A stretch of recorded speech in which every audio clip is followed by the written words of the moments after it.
Дали принцот Хари и Меган Маркл се враќаат во Велика Британија?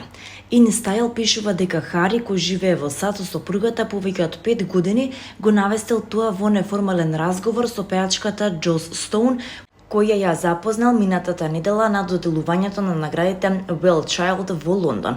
Хари и Джос разговарале таму за нејзиното враќање во Велика Британија, а кантавторката потоа за Hello изјавила дека Хари и кажал дека училиштата во неговата родна земја се прекрасни и нагласила колку е важно тоа за децата.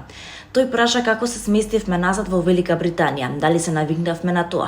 Па тој беше заинтересиран за се. Во разговорот бил срдечен и едноставен како и секогаш, а откако се разделивме, ми се чинеше дека и Хари размислува за враќање, што би било многу убаво, изјавила Джос Стоун за Hello. Филмската звезда на Спајдермен Том Холанд бил идно префрлен во болница по неуспешен каскадерски потфат во продолжението на серијалот за суперјунакот. Според Daily Mail, Холанд бил идно префрлен во болница откако сцена со каскадери тргна наопаку, со што снимањето на блокбастерот од $150 милиони беше прекинато.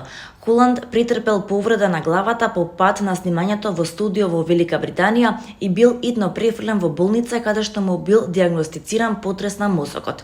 Се верува дека снимањето на Спајдермен ќе биде прекинато неколку недели додека не се опорави. Британските медиуми добиле информации и од службата за брза помош, која била повикана на студискиот сет. Бевме повикани во петокот во 10 часот и 30 минути поради повреден пациент. Брза помош беше испратена на местото на настанот, а пациентот беше префрлен во болница за понатамошна нега.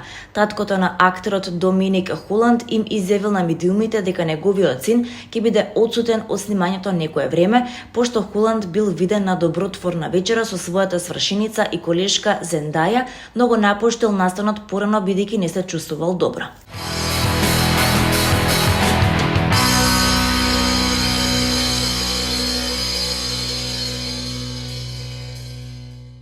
Младата македонска пеачка Елена Васова е годинашната добитничка на регионалната музичка награда Милан Младиновиќ, повторувајќи го успехот на Дина Јашари од 2022 година. Васова ја доби наградата за песната Љубов, а и беше доделена во Макарска вечера на 21 септември на денот на раѓањето на легендарниот фронтмен на Екатерина Велика. Наградата што ја доделува фондацијата Милан Младиновиќ се состои од плакета и 3000 евра. Добитникот исто така има можност да настапи на неколку регионални музички фестивали, како Арсенал Фест во Крагуевац. Покрај Васова, во суперфиналето за наградата влегува и Таат Пол, Гризете, Оксајо и Дигитронс.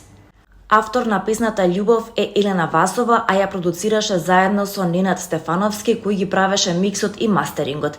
Гитара свири Ади и Мери, клавиатури Петар Лукич, бас гитара Мартин Ѓурлев, а хармоника Милош Спасов.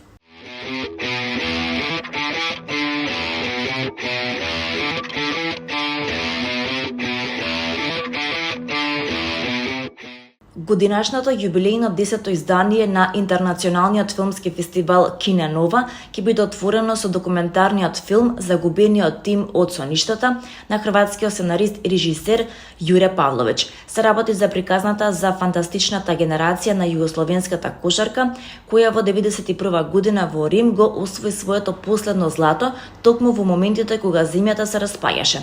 Во филмот со своје гледиште настапува златната генерација на која и припаѓаат Дивац, Кукоч, Паспалј, Раѓа и останатите ведети на југословенската кошарка, која за жал не го оствари сонот да се сретне со првиот Dream Team од НБА лигата на Олимписките игри во Барселона во 92 година како можен и посакуван судар на Титаните.